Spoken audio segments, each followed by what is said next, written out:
Assalamualaikum warahmatullahi wabarakatuh. Perkenalkan nama saya Andi Muhammad Basobila, NIM 6080000284. Saya akan membacakan Undang-Undang Nomor 18 Tahun 2008 tentang pengelolaan sampah dengan mata kuliah Prasarana Wilayah dan Kota 2. Dosen Ian Awaludin ST MT, jurusan Teknik Perencanaan Wilayah dan Kota, Winaluddin Makassar. UU 18 tahun 2008 tentang pengelolaan sampah memiliki maksud bahwa pengelolaan sampah bertujuan untuk meningkatkan kesehatan masyarakat dan kualitas lingkungan, serta menjadikan sampah sebagai sumber daya. Undang-Undang Nomor 18 Tahun 2008 tentang pengelolaan sampah disahkan pada tanggal 7 Mei 2008 di Jakarta oleh Presiden Dr. Haji Susilo Bambang Yudhoyono. UU 18 Tahun 2008 tentang pengelolaan sampah ditempatkan dalam Lembaran Negara Republik Indonesia tahun 2008 nomor 69 setelah diundangkan pada tanggal 7 Mei 2008 oleh Menkumham Andi Matalata di Jakarta. Agar setiap orang mengetahuinya, penjelasan atas Undang-Undang Nomor 18 Tahun 2008 tentang pengelolaan sampah ditempatkan pada tambahan Lembaran Negara Republik Indonesia nomor 4481. Pokok kebijakan dalam Undang-Undang Nomor 18 Tahun 2008 tentang pengelolaan sampah mengatur tentang penyelenggara pengelolaan sampah secara terpadu dan komprehensif, pemenuhan hak dan kewajiban masyarakat, serta tugas dan wewenang pemerintah dan pemerintahan daerah untuk melaksanakan pelayanan publik. Pengaturan hukum pengelolaan sampah dalam UU 18 tahun 2008 tentang pengelolaan sampah ini berdasarkan asas tanggung jawab, asas berkelanjutan, asas manfaat, asas keadilan, asas kesadaran, asas kebersamaan, asas keselamatan, keamanan, dan asas nilai ekonomi. Berdasarkan hukum ada 4, yaitu pasal 5 ayat 1, pasal 28H ayat 1, pasal 20, pasal 33 ayat 3 dan ayat 4. Penjelasan umum UU pengelolaan sampah. Jumlah penduduk Indonesia yang besar dengan tingkat pertumbuhan yang tinggi mengakibatkan bertambahnya volume sampah. Di samping itu, pola konsumsi masyarakat memberikan kontribusi dalam menimbulkan jenis sampah yang semakin beragam, antara lain sampah kemasan yang berbahaya atau sulit diurai oleh proses alam. Selama ini sebagian besar masyarakat masih memandang sampah sebagai barang sisa yang tidak berguna, bukan sebagai sumber daya yang perlu dimanfaatkan. Masyarakat dalam mengelola sampah masih bertumpu pada pendekatan akhir atau end of pipe, yaitu sampah dikumpulkan, diangkat, dan dibuang ke tempat pemrosesan akhir sampah.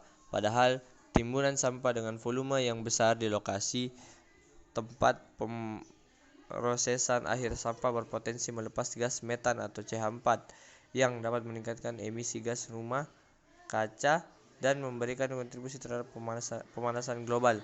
Agar timbunan sampah dapat terurai melalui proses alam diperlukan jangka waktu yang cukup lama. Pada pasal 28H ayat 1 Undang-Undang Dasar Negara Republik Indonesia tahun 45 memberikan hak kepada setiap orang untuk mendapatkan lingkungan hidup yang baik dan sehat. Isi UU tentang pengelolaan sampah.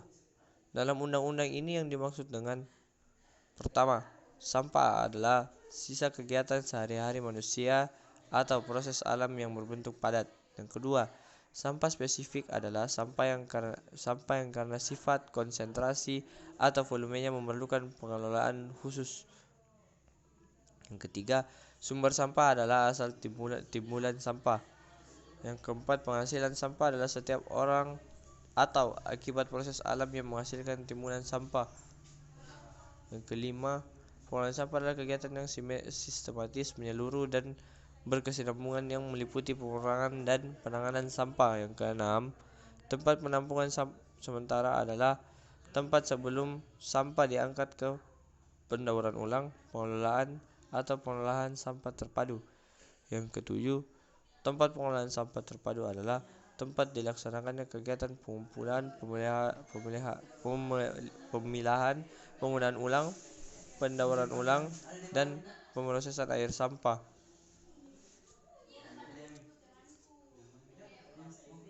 Isi UU tentang pengelolaan sampah.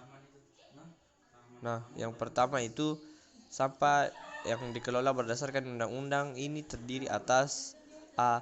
Sampah rumah tangga, B. Sampah jenis sampah rumah tangga, dan C. Sampah spesifik. Yang kedua, sampah rumah tangga sebagaimana dimaksud pada ayat 1 huruf A berasal dari kegiatan sehari-hari dalam rumah tangga, tidak termasuk tinja dan sampah spesifik.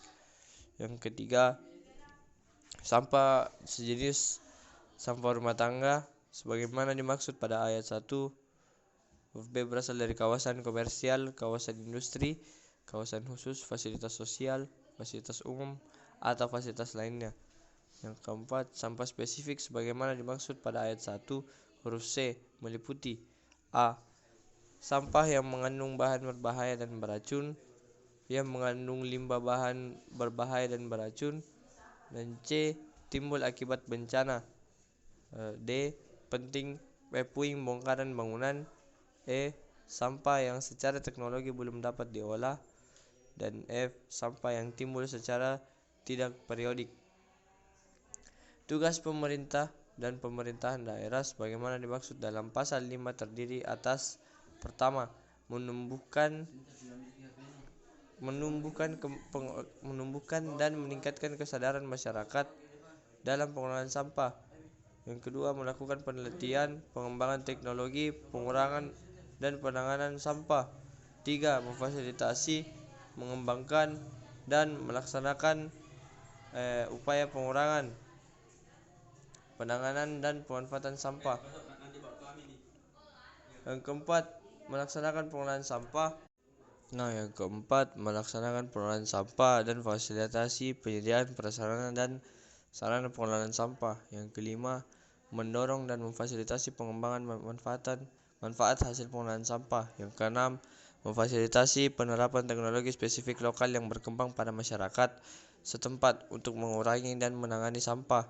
Dan yang ketujuh, melakukan koordinasi antar lembaga pemerintah, masyarakat, dan dunia usaha agar terdapat keterpaduan dalam pengelolaan sampah. Lanjut, setiap orang berhak: yang pertama, mendapatkan pelayanan dan pengelolaan sampah secara baik dan berwawasan di lingkungan pemerintah daerah, atau pihak lain yang diberi tanggung jawab untuk itu. Yang kedua, berpartisipasi dalam proses pengembalian keputusan penyelenggaraan dan pengawasan di bidang pengelolaan sampah. Yang ketiga, memperoleh informasi yang benar, akurat, dan tepat waktu mengenai penyelenggaraan pengelolaan sampah. Yang keempat, mendapatkan perlindungan dan kompensasi karena dampak negatif dari kegiatan tempat pemrosesan air sampah. Dan yang kelima, memperoleh pembinaan agar dapat melaksanakan pengelolaan sampah secara baik dan berwawasan lingkungan. Baiklah, berikutnya pengurangan sampah dalam pasal 19 huruf A meliputi, yaitu bagian yang pertama, pembatasan timbul sampah, yang kedua, pendauran ulang sampah, yang ketiga, pemanfaatan kembali sampah. Kegiatan penanganan sampah dalam pasal 19 huruf B meliputi ada 5, yaitu pemilahan, pengumpulan, pengangkutan, pengolahan, pemrosesan air sampah. Sekian dari saya. Assalamualaikum warahmatullahi wabarakatuh.